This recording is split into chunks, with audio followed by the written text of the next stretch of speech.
came up with this build mostly because I'm a Dark Souls fan, and shooting pew pew with my guns just ain't for me.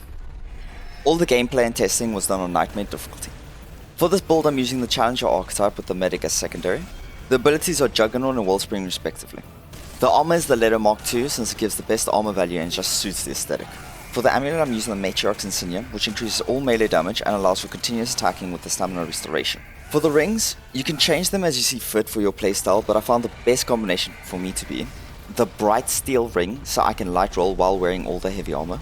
The Fey Warrior ring for another boost in melee damage. Haymaker's ring for further boost melee damage thanks to the interaction with the heavy armor. And finally, the Slayer's Crest for an even further boost in melee damage when hitting an enemy from behind. The weapons do not matter for this build, but I chose shotguns to complement the close range combat. The important part are the weapon mods. I'd recommend Healing Shot for when you are in need of instant HP and your Wellspring is on cooldown. And for the secondary I chose Time Nap for when there are too many enemies around you and you just need a second for a reset. The most important part will be the melee weapon, of course.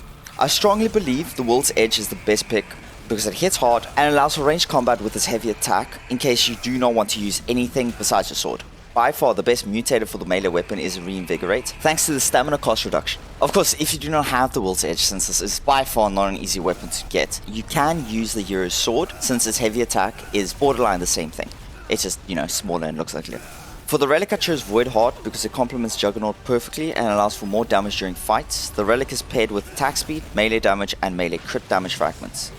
The traits I prioritized were Fitness, Blood Bond and Endurance. Of course you can change these as you see fit and whatever suits your playstyle more. I hope you enjoyed the build and let me know in the comments what you would change to make it even better. Leave a like if you enjoyed, dislike if you didn't, and I'll see you next time.